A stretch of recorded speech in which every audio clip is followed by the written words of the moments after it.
Well, hello, New Zealand. I'm Bob McCoskrie coming to you from Indianapolis. I'm at the Social Conservatives Policy Conference, bit of a mouthful, and it is the elite of social policy gurus. One of them is right next to me.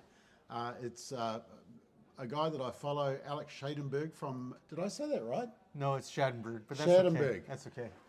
Take two. Alex Schadenberg from Canada, and he is, I would say, one of the experts around the whole euthanasia issue. So, Alex, nice to catch up with you in person. Very good. I'm glad to be with you. I'm here. I was here speaking today, so therefore came to the You're conference. warmed up. A little bit warmed up. That's exactly. I'm actually the world leader on this issue. I'm sort of like the world chair on the question. So, good. you know, people from all over the world do work with me on this question. So I'm glad to be here with you today and talk to you about the issue. And you have been to New Zealand. Like, I remember you coming in about 2014, was it? Yeah, I was in New Zealand twice. Yeah. I spoke at the one conference in New Zealand, and then I came another time. So yeah, I was twice speaking in New Zealand. Yeah. Okay, let's get straight into it. New Zealand's had euthanasia for 3 years. The government and the media says nothing to see here. We've got a low rate of death. It's gone from 0.8 to 1.5 in the last year.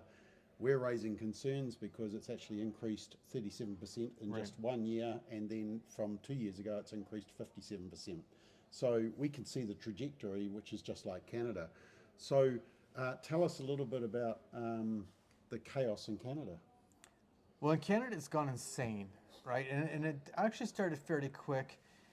You did have a little more restrictiveness in your New Zealand law, but I know they're talking about removing some of that because you had a 6-month definition for terminal illness. And in our original law, it said that your natural death had to be reasonably foreseeable, but it was never defined, right? So therefore, it didn't matter. You had to have a terminal condition. But they got rid of that in 2021. So by getting rid of that terminal condition issue, then the numbers not only took off further, then we got some of these other cases, such as we've had the cases of people, you know, Canadian veterans who have been pushed towards euthanasia, people with disabilities, people who had homelessness issues, you know, people with diabetes, etc., people who are general disabilities, and you can go through the whole gamut of it, like dealing with a case last year of a woman who was 27-year-old and autistic, and she wanted to die by euthanasia. And because of autism.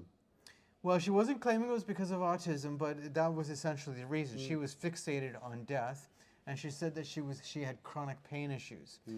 There's a lot more story to it, but she was approved for death, and she was supposed to die on February 1st, 2024, but then her dad launched a court case, and she was living with her parents. So it wasn't a situation where her parents really had no communication with her. She was living with her parents, and her dad launched a court case saying, well, my daughter does not have any medical conditions, which was true. And so, in fact, the court did sort of make a ruling, but anyway, the fact is this woman's still alive today. We had a case a couple years back of a 27-year-old who was diabetic, so he was insulin-dependent diabetic. So I should actually jump back a bit. I know I've jumped a bit. When they removed the terminal illness requirement from the law in March of 2021, they created a 2-tier law. So if you have a terminal condition, then you'd have no waiting period. So they got rid of the 10-day waiting period. There'd be no waiting period if you have a terminal condition. You can have a same-day death. But if you have if you have a terminal condition, you can have a same-day death. If you don't have a terminal condition, there's a 90-day waiting period. And what's left in the law, if you don't have a terminal condition, then you have to have a situation where they say you have an irremediable medical condition. So that's like a chronic condition. So then we get these cases of, for instance, as I said, the 23-year-old with diabetes, the 27-year-old autistic girl, you get that case. But then we've had cases of homelessness. So we had a man in St. Catharines, Ontario, who has a back disability. So he's got a severe back pain issues. So he's on a disability allowance, and he was living in a subsidized apartment. And the owner of the apartment building said he had to leave because they were going to redo the building, and he could not find a place to live that he could afford. There's a lot of reasons around that, but we can just simply say he went to his doctor asking for euthanasia, and he made it clear to his doctor, I don't actually want to die by euthanasia, but I can't be homeless with my disability. But he was approved for euthanasia based on his back issues. In the end, a GoFundMe page raised money for him, and he found a place to live. But these are the kind of things you're getting And the stories are pretty endless, you know, about people who have died by euthanasia in cases that just really don't make any sense. But it's all based on the fact that they had an irremediable medical condition, whatever that means. So we've got currently a 6-month, you've got to die within 6 months. In the latest report, it said that of the people who were turned down for euthanasia, 85% of them were turned down because they weren't going to die within 6 months. So that's given impetus for the euthanasia advocates to say, hey, we need to expand it beyond 6 months. Right, so what they're arguing is that there's a type of an inequality in your law. They're saying, well, look, you know, somebody who has a terminal condition, but it's within 6 months, they can die by euthanasia, which is what they might even call a medical intervention. But if you don't have that, so we had the same thing going on now with the issue of euthanasia for mental illness. So in 2021, when we expanded our law, we also added euthanasia for mental illness alone to the law. But the government at the time said there'd be a 2-year moratorium on that, which would have taken us till March of 2023. And then what happened is because it was not a popular situation, most psychiatrists said that's ridiculous. They've now kicked the can down the road till March of 2027. So technically, according to our legislation, in March of 2027, we're going to allow euthanasia for mental illness alone. Now, the reason they did that was they said there was an inequality in the law. That was the argument. It's an inequality in the law because somebody with a physical illness can have euthanasia, but somebody with a mental illness cannot. And the argument is, well, people with mental illness are also suffering. Well, you know, I guess you're right, of course. People with mental illness do suffer. There's no question about that. But you see how the law expands. It's the same thing now. We're debating euthanasia for children in Canada. So in February of what happened in February of 2023, we had a government committee report which looked at several issues, and one of the issues was euthanasia of children. And so that report came out in February of 2023 saying that we should expand euthanasia to children.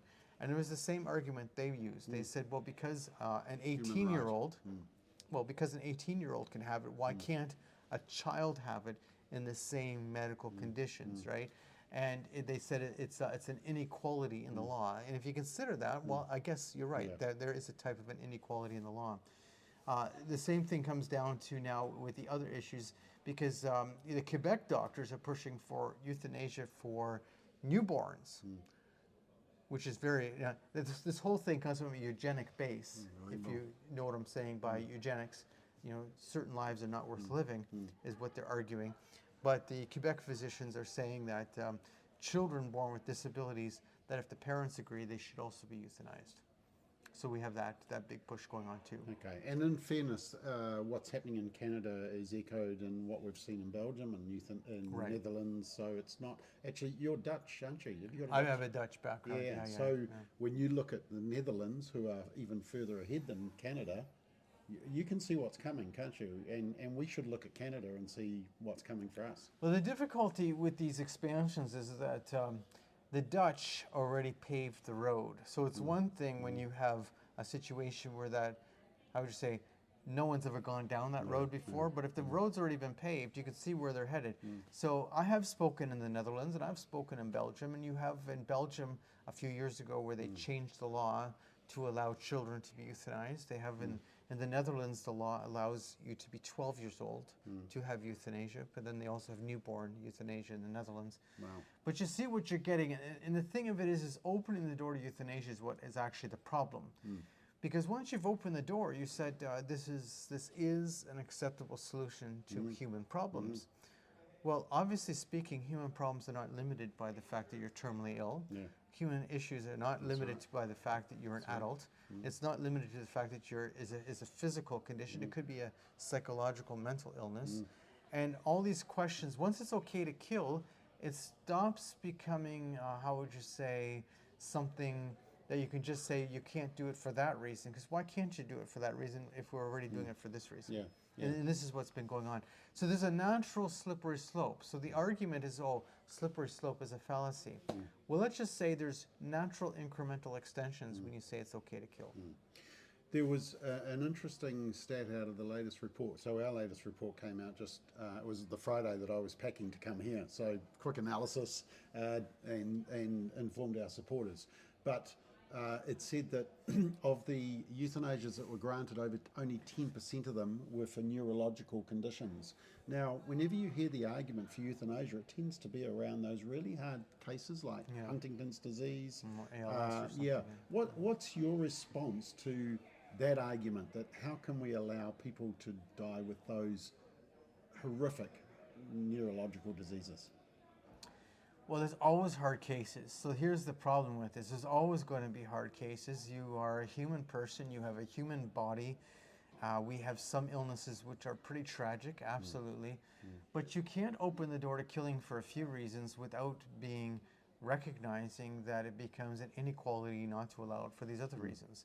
So for instance, if your law had said it was only for those neurological reasons, you would have already expanded it by now, because people would have said, oh, well, if it's okay for that, well, what about the person with cancer? What about the person with this? What about the person with that? And the arguments are pretty endless. The fact of it is we need to properly care for people. I'll go one step further. People say, oh, it's only for people who are terminally ill. Even in your own law, you have a 6-month definition. Yeah. And 6-month definitions, they're fraught with difficulties because, you know, and we already... Prognosis, diagnosis, they can all be wrong, can't they? Well, on top of it, a doctor can easily have a 2-week or a 1-month prognosis. But 6-month, that would be impossible. So you already have the situation where you probably have people who have received the lethal drugs and they ended up living far past their prognosis, etc. And that's just a reality. But even that it's totally...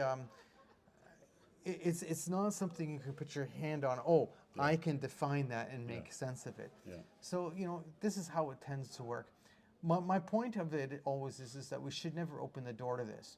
One thing we've done in Canada, though, is a group of people started something called compassionate community care. So we have this service that exists for people, and they contact people. I mean, people regularly contact them who've been approved for euthanasia, and they provide services such as visiting them, speaking with them, trying to provide alternatives for them. Family members often call and say, so-and-so, my father, my wife, my best friend, whoever has been approved for euthanasia. And then we get involved with trying to help them with the alternatives. And you know, the problem with this is that often once it's legal, the alternative's seen as, oh, well, they've asked for euthanasia, then we're giving them euthanasia. The alternative seems to be something we avoid completely. And that was the other interesting thing in the report, is that of the people that had received euthanasia, more than 400 in the latest report, 1% had received any psychiatric assessment to determine whether there was coercion, people feeling a duty to die, pressure from family because they want the inheritance quicker, and also whether it's just a cry for help. In fact, in our little chat before we started recording this, you were telling me about that tragic case of a woman who was stuck inside in a typical Canadian winter, and really it was the winter season that was the problem, not the desire to die. Right, I told you about the call we got from a woman who wanted euthanasia, but she was going through significant health problems, there's no question about it, but it had a lot more to do with the fact that she was really shut in, and it was winter time, and she couldn't get out, and if you start thinking about seasonal affective disorder, and then her health issues, she wanted to die, but you know, someone actually listening to her, someone actually showing some care and saying, you can call me anytime, here's my cell phone number, you know, I'm available, and she did call over and over again. Well, it made all the difference in the world because there was someone who actually cared. She not only changed her mind, but then she wanted to help others change their minds too. But you know, when you get down to this issue, we just had a report in Ontario. So Ontario is the biggest province in Canada, and they looked at all our euthanasia deaths between 2018 and 2023. This was done by the Ontario coroner, and he came out with this 428 non-compliant euthanasia deaths in Ontario. Wow. So 428 non-compliant euthanasia deaths. Now I know in that same period of time, we had somewhere around, 18,000 deaths. Yeah. But 428 non-compliant deaths. You're dealing with death here. That's exactly it. You can't come back from a the mistake. question to New Zealand, how closely are they actually examining this? Now when I say 428, I think you need to know something else. How the reporting system works in Ontario is no different than New Zealand. It's a self-reporting system. So the doctor, who is the one who does the euthanasia, is the one also sending in the report. So there could have been many more than 428 non-compliant deaths, but you know, this is what the data and information that the coroner's receiving from the doctors in a self-reporting system, and the coroner's pointing out 428 non-compliant deaths. One of those deaths was a guy who died by euthanasia who had a reaction to his third COVID shot. So he had, let's not get into the COVID issue, but he had a reaction to it. So it was sort of like fibromyalgia. He was in pain. He had bodily pain all over and things like that. But they did not find anything physically wrong with him. But he was still approved for euthanasia after his death. So this is all in the report. The coroner's pointing out this is a non-compliant. This should not have happened. Remember, he's dead now. Yes, he can't come back. Can't come back. And the doctor and the coroner's saying from the report, well, after he died, the coroner did an examination of his body. What did the coroner find? Nothing. The coroner found nothing. So I'm not saying this guy wasn't in pain. Yeah. I'm not saying he wasn't having symptoms. But if you go through the whole report, it talks about the fact that he had psychiatric issues. He had been in the hospital twice. The first time he had suicidal ideation, he admitted himself. The second time he was admitted by the hospital. He was forced admitted in. So you have this whole situation. He's dead by euthanasia. And now they're saying, oh, it was a non-compliant death.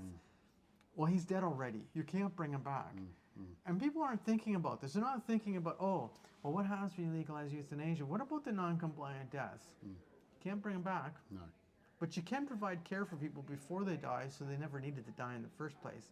And of course, I'm using the word needed in the sense of how the other side would say it. Well, actually, that's the final point that I just want to ask you about, is that the elephant in the room is that it's very cheap to euthanize somebody. It's a lot more expensive to give them quality, true dignity with death in terms of palliative care. And our hospices are struggling financially. We're not investing in palliative care, but we're fully funded for euthanasia. There's more staff in our government office of Ministry of Health for euthanasia than there is for palliative care. So, how do you get around that one? There's this cost factor. There is a cost factor, but there's also a secondary factor that we've had in Canada. You may or may not be there yet, but because it's available, several provinces, so in Canada, healthcare is delivered by the province, not the federal government. Right. So several provinces have gone really big time into it. So during my presentation, I explained that Quebec's got the highest euthanasia rate in the world. Canada's euthanasia rate is not higher than the Netherlands, but Quebec has about 8 million people, and they had last year 7.6% of all deaths were euthanasia. I'm assuming. And just to put that in perspective, New Zealand's latest report, we're about 1.3. We've gone from 0.8 to 1.5. So yeah, so if you're looking 7, at that's massive.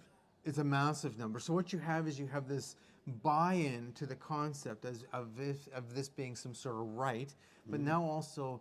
A couple years ago, they passed a law saying that every medical institution must offer euthanasia. So you get the situation of the Catholic hospice in Montreal that was forced now to provide it. But on top of it, you've got they're forced. Yeah, St. Raphael's Hospice. So just are they Google doing it? St. Raphael. Well, I don't know exactly what's happening at St. Raphael's. I know that the Archdiocese of Montreal, which founded it, who paid for it, who set this place up, did launch a lawsuit. And I know that the early court decision, they originally asked for an injunction. They were turned down for their injunction. Sorry to interrupt, but that's disturbing because in New Zealand there's already talk about hospices having to provide it. Well, so for instance, in British Columbia is the other province that has they have the second highest euthanasia rate in Canada. And in British Columbia, they've gone all out again, big time into it. So a couple years ago, the Delta Hospice Society, you might have heard about them, they were defunded and then they were shut down, and the government then expropriated their property because they refused to do euthanasia. And it wasn't as a lot of people were thinking, because when you see the news articles, you'd be saying, oh well, they weren't offering all choices. Actually, with the Delta Hospice Society, they had a rule that there's going to be no euthanasia on their property.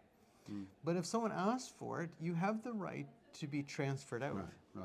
So they weren't denying anybody to be transferred out. It's not that they wanted to transfer you out. They just weren't denying anybody their quote death with dignity. They were just saying, on our property, we're a hospice. That's right.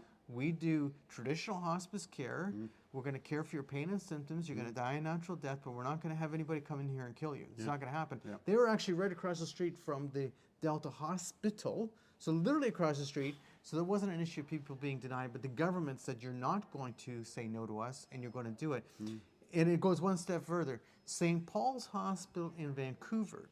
So a couple years ago, you had a case in St. Paul's Hospital. A woman who was in her 40s was in palliative care, asked for euthanasia, was told, of course, well, we don't do euthanasia at a Catholic hospital. She was then transferred out, so she did die by euthanasia, so her quote right to die was provided for her. But the family then sued the government and sued the hospital over the fact that she was transferred out rather than dying at St. Paul's. So instead of the government saying, well, wait a second, we have an agreement with St. Paul's Hospital and with Providence Healthcare, the Catholic healthcare system, what the government did is they expropriated a piece of property right beside St. Paul's. So if you don't believe me, Google St. Paul's Hospital. You can actually go to Alex Schadenberg, St. Paul's Hospital, Google it, and you'll see what they expropriate a piece of property, and they now have this euthanasia center attached to St. Paul's Hospital. Now, of course, it's not part of the hospital because they expropriated the property, but literally The there's room no next door. it's literally you walk through the door and you're into this room, which is then separate, even though it is not separate, and they will then kill you there. So now this has become the big euthanasia center. People are now brought in to be killed at this center right beside the hospital. And of course, St. Paul's refused to do it, and they've been forced to have this. This is the kind of thing you're getting. But the other thing is, I'm going to say, we've got MAID teams in Canada in every major hospital in Canada. So what does the MAID team do? You'd say, well, I guess that's a team that provides euthanasia. It's legal service. Well, why wouldn't you have a MAID team? Well, it's more than that. They've decided that because it's a legal service, people have to know that it's available to them. So the MAID team doesn't only do it, they promote it. So we have a bit of a gag clause that the doctor can't raise the issue. The Right, so patient that's has the to difference raise it. between you and Canada. One of your differences in the numbers But is they're trying to remove that. And one of the key groups that are trying to remove the gag clause is a hospice, the only hospice in New Zealand that offers euthanasia. well, what we get now, so this so you know what the outcome is. It's the MAID team. So I get phone calls from people saying, how can we get the MAID team to stop asking us for euthanasia? So I got a call from a woman in British Columbia. Her husband was in palliative care, and she says, we've been now asked 5 times by the MAID team if we want euthanasia. Wow. 5 times. This was a couple who were clearly opposed. They weren't interested. Got a call from a guy in Ottawa recently, and he was visiting his dad, who was in palliative care, approaching death. Okay, he's visiting his dad, and the MAID team came in while he was visiting his dad, and the MAID team says, do you want euthanasia? MAID, right, whatever. And the dad said, no, I'm not interested. So he said, I was visiting my dad, so after a period of time, I went down to get a coffee. When I came back to the room, my dad said, well, guess what happened as soon as you left the room? The MAID team came back in to ask him again because they were thinking, oh, the only reason this man is saying no is because his son is in the room. No, it was because he didn't want MAID. So what they're doing is they're not only selling it, they're promoting it. It becomes a form of coercion. Yes, of course it does. So you start thinking about also someone who's going through terminal illness and they're experiencing some difficulties, but they're not interested in MAID. But now they're experiencing some difficulties. How does that affect you emotionally as a human being? Like we're all human. We have physical bodies. We're affected by this. Of course we are. We're affected emotionally, psychologically. We're affected by this. And now you've got this MAID team who's telling me I should have it. And they're coming back in and asking me again and again and again. Well, obviously speaking, it's a sales approach. Yeah. So you start seeing the numbers go up. So here's the thing. You need to keep that pressure off. You need to have them say, no. If someone, the fact that it's legal is one thing, which is terrible. But the fact that in my country, they are selling it to you, and it's the same team that does it, is pretty ridiculous. So look, just finally, we started out at 0.8 per 100 deaths. The latest report says we've gone up to 1.5. The big media newspaper, the New Zealand Herald, tried to say, well, that's not major because we look at, well, for example, Canada. Quebec and Canada and Belgium, and they're around the 5. The Netherlands is figure. 5.1%. Yeah, that's right. And so what would you say to people, or to the reporter who says, oh, well, look, we're only at 1.5, we're in our 3rd year in, we're not going to stay at 1.5, are we? Well, if you look at data from every jurisdiction, it continues to go up. Yeah. On top of it, your own people are now pushing, your own government people and different people are talking about expanding it. Well, the fact that you're at 1.5 now, 3 years in, it doesn't take very long and it gets more and more normalized. And as I say, the selling starts becoming more of a reality. Even if they don't allow them to get involved with promoting it, what happens is you naturally get a promotion within your whole culture that this is available to you. Yes. Why haven't you asked for it yet? Maybe you should be asking for MAID. And they make it sound so beautiful. They candy coat it. They talk about, oh, well, you know, it was a peaceful death and we gave them these drugs. Well, you know, how they do it is they put you into coma. So they use a 3 sort of drug system. They put you into coma. Then they paralyze you. So you've got the one drug is to put you into coma, the second drug is to paralyze you, the third drug is to shut down your lungs and you die. So obviously, if I put you into coma and I paralyze you, you're going to look like you're a peaceful death. But that doesn't make it a peaceful death. And on top of it, we have to really talk about what this is about. We keep forgetting this is about killing people, and that becomes contagious. So when I look at the Canadian data, I keep saying, well, if it weren't for those few doctors that do most of the deaths, we wouldn't have many deaths. But what happened is there's so many of them now have become full-time killers. They've become full-time euthanasia doctors. Let me throw one more story, actually. Actually, interestingly, New Zealand is struggling to find a workforce, and there was a slight drop in the last report. So in the number of doctors willing to do it. Which is a very good thing. That was the one positive in the report. Right. Which means they don't allow nurses to do it, you're saying? No, they can be involved, and the psychiatrists all form part of the workforce, but that workforce... But the nurses don't actually prescribe and do it directly. Because in Canada, it's doctors and nurses. Technical advice on that from somebody. But it's fine. In Canada, it's doctors and nurse practitioners. The other thing about it is I think that's the case. The other thing is you have... Oh, sorry, no. A prescribing doctor, and you need a second opinion. But remember, these are 2 doctors that... Right. I mean, we've... But the same in Canada. Well, we had to look at the data, and 95% of the second opinions say, yep, we're good with it. Absolutely. 95%. Well, so that second opinion doesn't really count, That's no different than Canada or the Netherlands, because the second opinion, they never send you to a doctor who would be negative to the concept. They know exactly who are the pro-doctors. Well, they're the registered doctors, the ones who want to do it.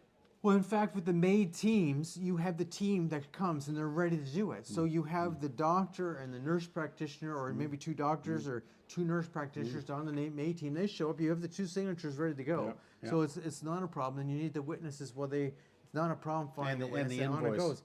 The other thing is, as I say, we changed our law in 2021, which has no waiting period if you consider to have a terminal condition. We've got no waiting. Now remember, terminal condition, how do you define that? But I'm going to get to this final point. We have this Dr. Ellen Weave in Vancouver, and she's got a euthanasia clinic. So she does this full time. She's not the one that's situated herself right beside St. Paul's, but nonetheless, she recently received a lawsuit by a family. So that was in December. They launched a lawsuit against her because she killed this man who was the father, the husband and the father. She killed him. He was 52 years old.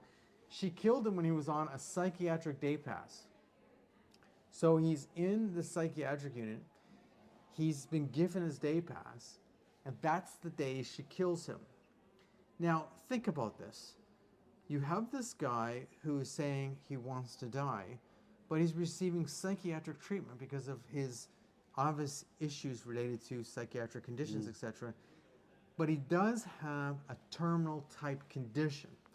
So she had no problem approving him and killing him. But the family was shocked because they said, well, he's on a psychiatric day pass. She knew he was on a psychiatric day pass. On top of it, if in any way the family had known, we would have obviously intervened, because this is a case of a man who was going through suicidal ideation. So suddenly the suicidal ideation becomes the cause of death. Here's a man who needed help. Instead, he's dead. And you can't take him back once he's dead.